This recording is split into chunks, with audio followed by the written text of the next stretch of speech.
Good morning students. बेटे आपके half yearly exams नज़दीक आ रहे हैं और आप लोगों की काफ़ी डिमांड आ रही है पार्ट बी के लिए। तो उसके लिए हम लोगों ने स्पीड अप किया है आपकी वीडियोस के लिए।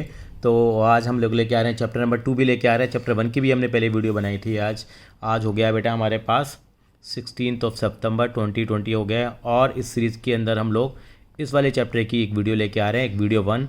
तो वीडियो 1 ही ज़रूरत पड़ेगी यहाँ पे, और किसी वीडियो की ज़रूरत पड़ेगी भी नहीं, क्योंकि ये पूरी क्लास 12 की अकाउंट्स की जो बुक है उसके अंदर में एक इकलौता चैप्टर है जिसके अंदर केवल थ्योरी है, टोटल थ्योरी चैप्टर है। और इससे एक बार 4 नंबर का क्वेश्चन बोर्ड में आ गया था बेटे, बाकी 1 मार्कर क्वेश्चन तो आ ही सकते हैं हमारे पास। तो इस चैप्टर की इंपॉर्टेंस बढ़ जाती है।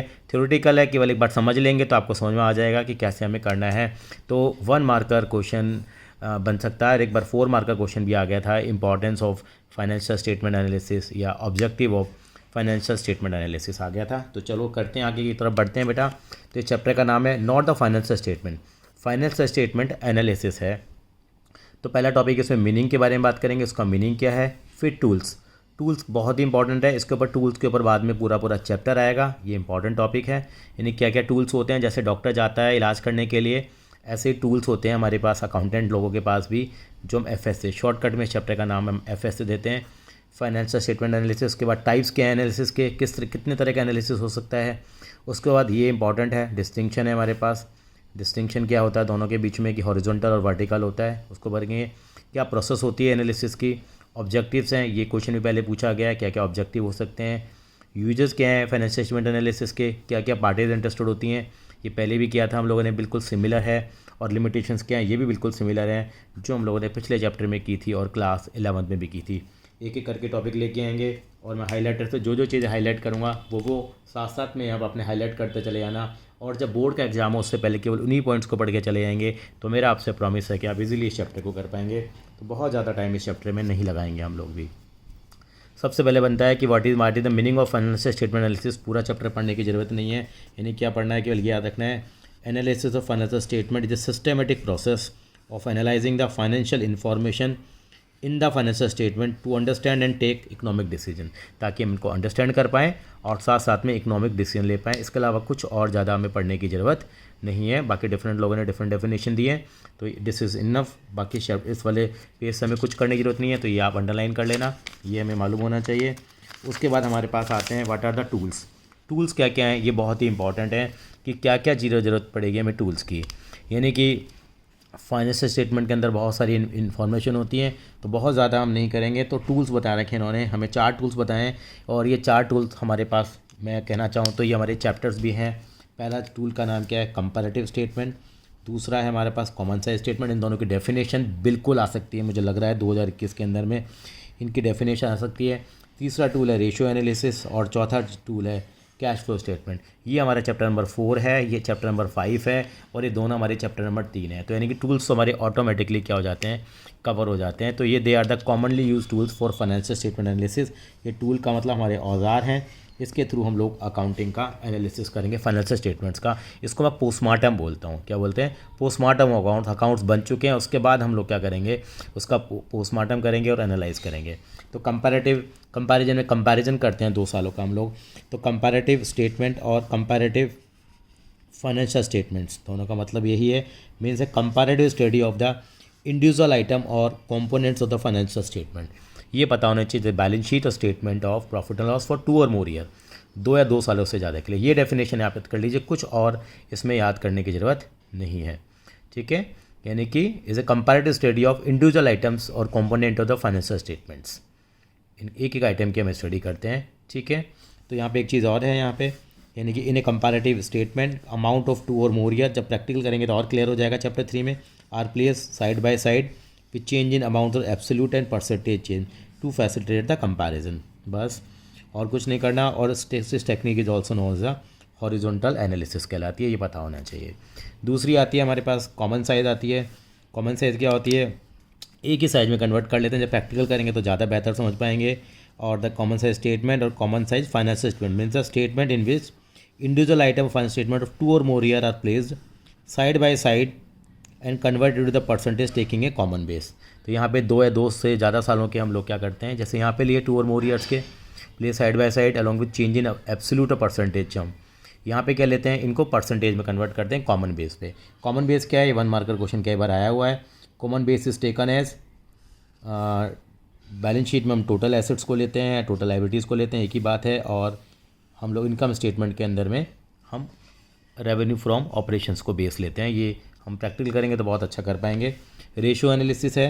Ratio is the arithmetical relationship between two और इंटरडिपेंडेंट वेरिएबल, ये हम लोग चेक करते हैं। और इसके अंदर में हम 4 तरह की प्रॉफिटेबिलिटी, सॉल्वेंसी, लिक्विडिटी और एफिशिएंसी चेक करते हैं। ये हमारा चैप्टर 4 आएगा। कैश फ्लो स्टेटमेंट के बारे में पहले ही बात करी है। कैश फ्लो स्टेटमेंट में हम इनफ्लो और आउटफ्लो चेक करेंगे, कैश एंड कैश फ्लो इनका ड्यूरिंग ऑपरेटिंग, इन्वेस्टिंग और फाइनेंसिंग एक्टिविटी के थ्रू, ये पता होना चाहिए। तो ये 4 हमारे टूल्स हैं। चारों के टूल्स के नाम पूछ सकते हैं, कहेंगे which of the following is not the tool of analysis, वो हमें पता होना चाहिए। उसके बाद टाइप्स हैं एनालिसिस के, डिफरेंट टाइप्स हैं हमारे पास। एक होता है एक्सटर्नल एनालिसिस, नाम से पता लग रहा है।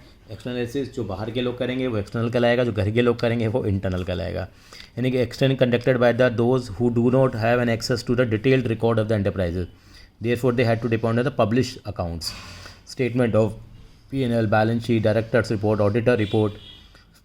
और ये इन्वेस्टर, लेंडर, क्रेडिटर, गवर्नमेंट जो आउटसाइडर्स होते हैं वो लोग करते हैं। जैसे आपका जो एग्ज़ाम का बोर्ड का रिजल्ट आ जाएगा तो सब एनालिसिस करने लग जाएंगे, आपके अड़ोसी, आपके पड़ोसी, ठीक है, आपके दूर के रिलेटिव जो दूर के ही थे हमेशा, सब करने लग जाएंगे। इंटरनल का मतलब मम्मी पापा करने लग जाएँ, आपके गुरुजी करने लग जाएँ, वो इंटरनल एनालिसिस कहलाएगा। Internal analysis is conducted by the management to know the financial position and operational efficiency of the organisation, check करने के लिए।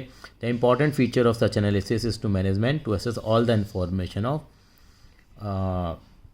द एनालिसिस मोर इफेक्टिव और एक्सटेंसिव और एक्यूरेट होता है एक्चुअली में, ठीक है। ये मैनेजमेंट पर्पज़ के लिए होता है, आउटसाइडर का होता है, हमने कर ही लिया। एक होता है हॉरिजॉन्टल और वर्टिकल होता है, इसके ऊपर आता भी है हमारे पास हॉरिजॉन्टल एनालिसिस और ये वर्टिकल। कंपैरेटिव क्या है बेटा, हॉरिजॉन्टल है और हमने किया भी था, ये 1 मार्कर क्वेश्चन में आता है। और ये जो कॉमन साइज़ होता है वो हमारा कौन सा कहलाता है, वर्टिकल कहलाता है। तो हॉरिजॉन्टल का मतलब क्या होता है बताएंगे आपको। हॉरिजॉन्टल का मतलब होता है एक चीज़ होती है हॉरिजॉन्टल। वर्टिकल का मतलब क्या होता है, जैसे ये चीज़ें जैसे रखी हुई हैं, ये हम लोग कहते हैं ये वर्टिकल चीज़ें रखी हुई हैं, ये वर्टिकल एनालिसिस कहलाएगा, करेंगे इसको हम लोग। और अगर इस तरह से कंपैरिजन किया जाएगा तो इसको हम क्या कहते हैं बेटा, हॉरिजॉन्टल कहते हैं। जैसे आप मैथ्स में करते हो आप, जैसे रो और कॉलम वाला कंसेप्ट है, ठीक है जी। यानी क्या करेंगे, तो हॉरिजॉन्टल एनालिसिस क्या होता है, कंपैरेटिव को हम लोग क्या बोलते हैं, हॉरिजॉन्टल बोलते हैं, ठीक है जी। और वर्टिकल का मतलब क्या होता है, analysis is made to review the analysis and statement of 1 year only, जो क्रॉस सेक्शनल एनालिसिस भी होता है, ठीक है। फॉर नंबर ऑफ ईयर्स के लिए करते हैं, 1 से ज़्यादा साल के लिए करते हैं तो हॉरिजॉन्टल होता है, और 1 साल के लिए करते हैं तो वर्टिकल होता है, 1 साल से ज़्यादा के लिए भी हो सकता है। तो दिस इज़ ओके। हॉरिजॉन्टल और जो डायनामिक एनालिसिस जो है उसको is a time series analysis कहलाता है बेटा ये, ठीक है। और वर्टिकल और स्ट्रेटेजिक एनालिसिस है generally when the accounts are close is carried out for 1 particular point of time, 1 साल के लिए जनरली करते हैं। ये आपको डिफरेंस रखा हॉरिजॉन्टल और वर्टिकल में। पीरियड क्या होता है, इसमें 2 और मोर ईयर्स चाहिए होते हैं, इसके अंदर में 1 ही साल में काम हो जाता है, 1 साल से ज़्यादा में भी चल जाता है। It deals with the some item of different periods, same item लेते हैं लेकिन डिफरेंट पीरियड का लेते हैं, क्योंकि नेचुरल सी बात है 2 साल है। यहाँ पे क्या लेंगे, डिफरेंट आइटम लेंगे लेकिन पीरियड सेम होगा, ठीक है। इन्फॉर्मेशन एब्सोल्यूट और परसेंटेज में आती है, यहाँ पे केवल इन्फॉर्मेशन आपको परसेंटेज में मिलेगी। ये टाइम सीरीज एनालिसिस है और ये क्रॉस सेक्शनल है, जैसे एक सेव काट लेते हैं कई सारे पीसेस बना करके, इस तरह का हो गया उनके। और ये पार्ट ऑफ कंपैरिजन है, it is a step towards the comparison है, कंपैरिजन का हिस्सा है, ठीक है। ये कुछ डिफरेंसेस हैं। उसके बाद आएंगे हम लोग, इन्होंने समझाने की कोशिश करी है हमें एग्जाम्पल के थ्रू, कोई दिक्कत नहीं करने की हमें। ये हमारे पास ये समझ लेते हैं, ये इंट्रा फॉर्म और इंटर फॉर्म कंपैरिजन है। एक हमारे पास इंट्रा फॉर्म जानते हो, with in the same form intra form कहलाता है, और एक फॉर्म का कंपैरिजन दूसरी फॉर्म से क्या कहलाता है, इंटर फॉर्म कहलाता है। Inter form comparison for statement of enterprises over a period of time is known as inter form, this is also the time series analysis कहलाता है। यानी कि हमने नेट प्रॉफिट रेशियो निकाली कंपनी की 16, 17, 18, 19, 20 में क्या क्या थी, इसको ट्रेंड एनालिसिस भी कह देते हैं। एक होता है इंटर फॉर्म कंपैरिजन है, जब एक फॉर्म का दूसरी फर्म के साथ कंपैरिजन किया जाएगा, यानी कि इंटर हाउस एक्टिविटी जैसे आपकी होती हैं 2 और मोर एंटरप्राइजेज का रिजल्ट है। X limited, Y limited, Z limited 10% कमा रही है, 11 कमा रही है, 12 कमा रही है, इंडस्ट्री 14 कमा रही है, तो कंपैरिजन करना इंटर कहलाता है। तो डिफरेंट टाइप्स ऑफ एनालिसिस था। आगे आते हैं प्रोसेस क्या है। प्रोसेस के अंदर में क्या होता है, हमारे पास हमें 4 स्टेप फॉलो करने पड़ते हैं। पहला क्या है, जब भी हम कोई काम करेंगे, ऑपरेशन करने जाते हैं थिएटर में, तो पहले चीज़ों को अरेंज करेंगे, रीअरेंजमेंट ऑफ फाइनेंशियल स्टेटमेंट। दूसरा क्या करेंगे, उनका कंपैरिजन करेंगे। तीसरा क्या हम कंपैरिजन करेंगे और उसका एनालिसिस करेंगे, और चौथा नाम क्या करेंगे, हम इंटरप्रिटेशन करेंगे। अकाउंटिंग की डेफिनेशन ही पढ़ते हैं ना, accounting is the art of recording, classifying, summarising. तो उसके सबसे पहले क्या करते हैं हम लोग, जब प्रोसेस किया हमारे पास, यानी कि प्रोसेस के बारे में पूछा था, उसका 4 नंबर में सवाल दे दे आपको, यानी कि पूछ ले कि इन चारों में से कौन सा स्टेप नहीं है। तो ये क्या, it is necessary to classify the complex data into the financial statement the purposive class to the maximum desired information. हम कर सकें उनको अरेंज कर लेते हैं, फिर कंपैरिजन करते हैं। After the classification of data into the different category, it is necessary to obtain comparative data of the same enterprises for the past records। तो उससे हम लोग फिर हम कंपैरेटिव और कॉमन साइज़ के थ्रू करते हैं, मालूम है आपको ये चीज़। और उसके बाद हम क्या करेंगे, उसको एनालाइज करेंगे, एनालाइज करके देखेंगे कहाँ क्या प्लस है क्या माइनस है। Comparative financial statement then analyse with reference to financial characteristics like profitability, solvency और लिक्विडिटी। सॉल्वेंसी लॉन्ग टर्म होती है और लिक्विडिटी शॉर्ट टर्म होती है। इसके अलावा interpretation, concluding part of the financial statement information is generated in the process of financial statement analysis. Interpretation should be precise and directed towards the indicating the movement of various financial, यानी कि interpretation का मतलब अब आपकी expert राय वहाँ पे आ जाएगी कि फाइनेंशियल स्टेटमेंट किस तरह के हैं। एनालाइज करने के बाद आप बताओगे सही है या गलत है, ये हमारी प्रोसेस होती है। ये क्वेश्चन आया था बोर्ड के अंदर में, what is the objective of financial statement analysis. ये पोस्टमार्टम क्यों करते हैं, मैं इस वर्ड को लिख रहा हूँ यहाँ पे, ये पोस्टमार्टम। पोस्टमार्टम का मतलब क्या है, यानी कि जो हमारे अकाउंट बन के तैयार हो गए हैं उनका पोस्टमार्टम करेंगे कि भाई क्या क्या इसमें कमी है, क्या क्या प्लस पॉइंट है। तो पोस्टमार्टम में क्या करने होते हैं, कुछ हमारे स्टेप्स हैं, 1 2 3 4 5 6 इन्होंने स्टेप बता रखे हैं। पहला क्या है, एक तो हम असेसिंग द अर्निंग कैपेसिटी, एक तो हम अपनी अर्निंग कैपेसिटी या प्रॉफिटेबिलिटी को चेक करेंगे। वो स्टेटमेंट ऑफ इनकम से करते हैं कि हम क्या कमा क्या रहे हैं हम लोग, यानी कि दिन भर हम मेहनत करते हैं तो कमाया क्या साल के अंत में हम लोगों ने, पूरे साल पढ़ाई करते हैं तो कमाया क्या, उसके लिए हम एग्ज़ाम रखते हैं। जैसे ये हमारा क्या है, ऑब्जेक्टिव है। Earning capacity profitability enterprises can be assessed, ठीक है। Earning capacity enterprises in coming years में ऑल्सो भी फोरकास्ट, आगे का पीरियड में फोरकास्ट कर सकते हैं आगे क्या होगा।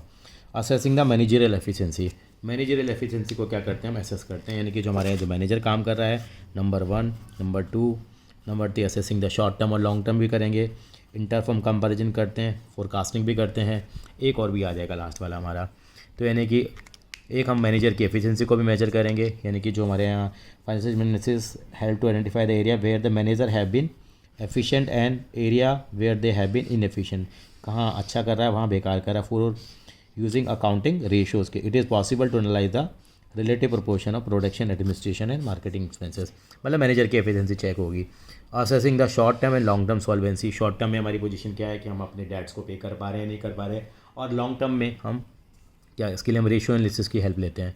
लॉन्ग टर्म सोल्वेंसी और enterprise can be assessed on the basis of financial statement analysis, ये हमारा ऑब्जेक्टिव है। क्या करेंगे, अर्निंग कैपेसिटी चेक करेंगे, मैनेजरियल एफिशिएंसी चेक करेंगे, शॉर्ट टर्म और लॉन्ग टर्म सॉल्वेंसी चेक करेंगे, ये आपको बता दिया कि लॉन्ग टर्म में पे कर पा रहे हैं। इंटर फर्म कंपैरिजन, फिर एक फर्म का दूसरे फर्म से कंपैरिजन करेंगे, आप पढ़ भी रहे हो जैसे हम करते हैं, पढ़ाई भी करते हैं, ऐसा फर्म मेहनत, एक कंपनी दूसरी कंपनी का कंपैरिजन करेगी, इन्फोसिस कंपैरिजन करेगी HCL के साथ में, comparison with EDL financial, it help enterprises assessing its own performance as well as the debt of the other. If merger and acquisition are to be, अगर दो company किसी को खरीदना हो या दो कंपनी में मिलना हो तब भी काम आती है। Forecasting and preparing the budget, आगे का बजट फोरकास्ट करते हैं, फोरकास्टिंग करते हैं। फोरकास्टिंग मतलब फ्यूचर का अनुमान लगाना। Fast help in assessing the development in the future specially in the next year. For example given a certain investment may be possible to forecast the next year profit on the basis of earning capacity shown in the past. Analysis thus help in forecasting and preparing the budget, यानी कहीं पे भी हम कोई investment करते हैं तो हम फोरकास्ट भी करते हैं कि हाँ भाई हमें इससे इतना इतना प्रॉफिट हो जाएगा। तो ये भी एक हमारा तरीका होता है, ये हमारा ऑब्जेक्टिव होता है एनालिसिस का। एक होता है हमारे explainable and understandable.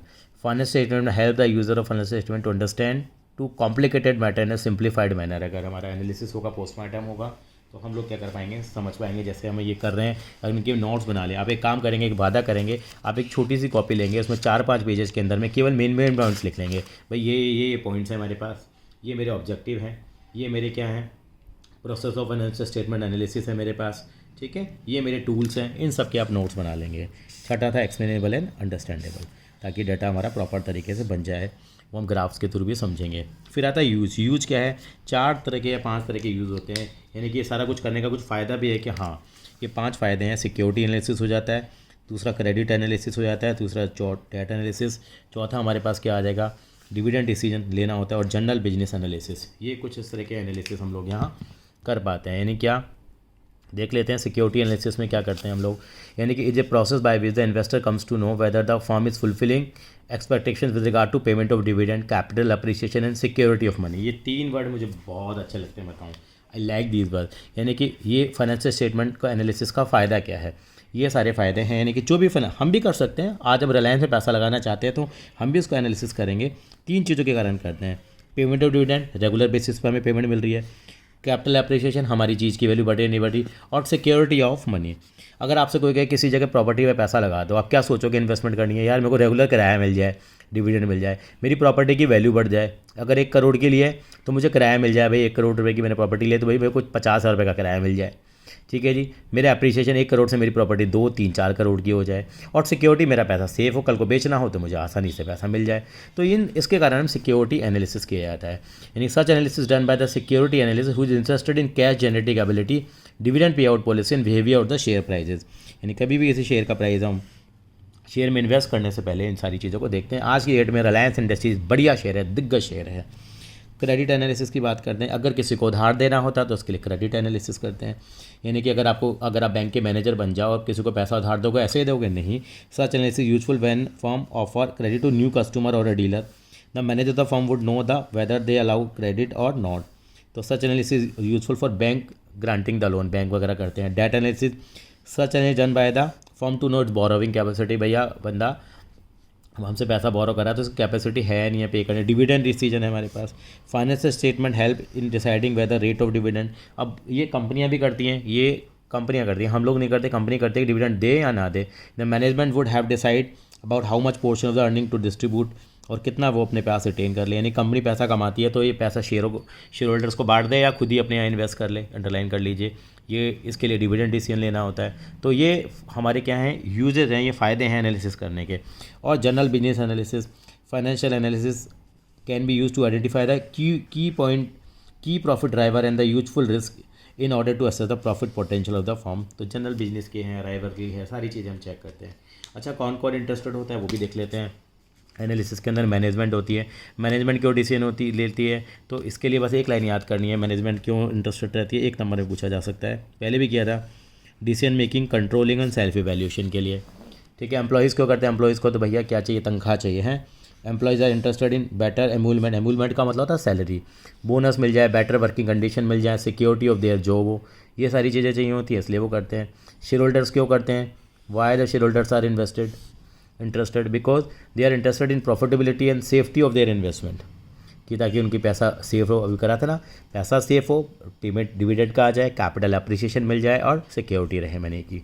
Potential investor क्या, ऐसा जो इन्वेस्टर जो करना चाहते हैं, यानी कि they are interested in know the present profitability and financial position as well as future prospect to determine whether they should invest और नॉट। ये शेयर होल्डर क्या होते हैं, जो ऑलरेडी इन्वेस्टर है, देखेंगे हमारा पैसा अब सेफ है या नहीं है।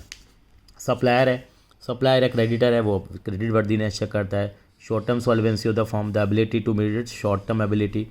Short term analysis of firm can determine with the help of financial statement analysis. Banker को पैसे की रिकवरी चाहिए होती है, वो शॉर्ट टर्म और लॉन्ग टर्म चेक करता है, regular payment of interest and payment of principal amount. Researchers, they we be interested in analysing the data of different aspect like purchase, sale, operating. क्यों, future prospect और business industry का उन्हें research करनी है, अपनी PhD के लिए जरूरत पड़ती है।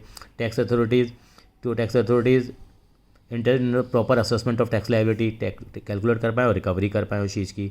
और कस्टमर क्या करते हैं, कस्टमर हैव एन इंटरेस्ट, ये बड़ा इंपॉर्टेंट है, इसका लिखना थोड़ा मुश्किल होता है। About the continuance of the enterprises specially when they have the long term involvement with और डिपेंडेंट ऑफ द एंटरप्राइजेज। जैसे ये कई कंपनी में हमने न पैसा लगा रखा न कभी लगाएंगे, लेकिन हमें इंटरेस्ट होता है यार मैगी कंपनी ने क्या किया या रिलायंस ने क्या किया, तो ये इनका इन्वॉल्वमेंट हो जाता है।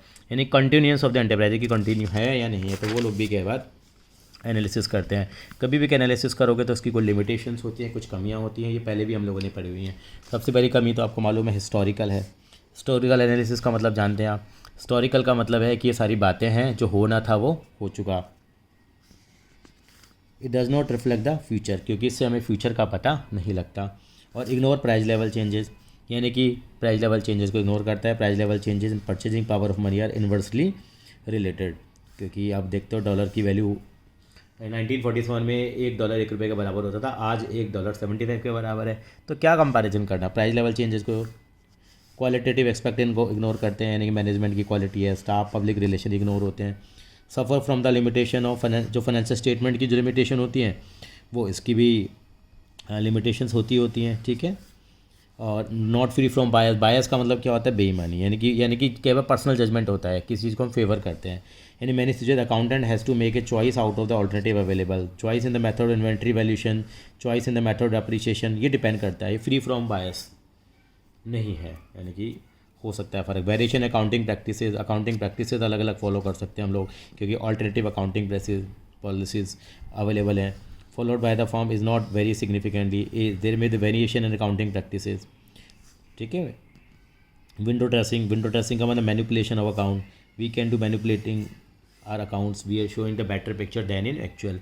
तो हम लोग जैसे आप टीचर के सामने बड़ा विंडो ड्रेसिंग करते हो, सर मैं ये, सर मैं वो, लेकिन एक्चुअल में पोजीशन कुछ और होती है, सारी कमियां हैं।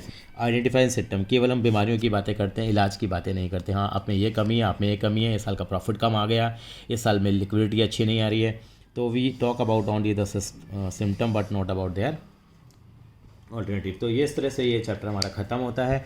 फटाफट से इसके अंदर में 1 मार्कर क्वेश्चन बन सकते हैं, तो ये ट्रू फॉल्स के क्वेश्चन है, मैं चाहूँगा ज़रूर आप इनको करें, फिल इन द ब्लैंक करें। इस तरह से कुछ MCQ क्वेश्चंस का ट्रेंड है आजकल। देखिए, comparative analysis show the changes in, comparative में क्या दिखाता है, यस कंपैरेटिव में दोनों आते हैं बेटे, बोथ A एंड B आ जाएगा।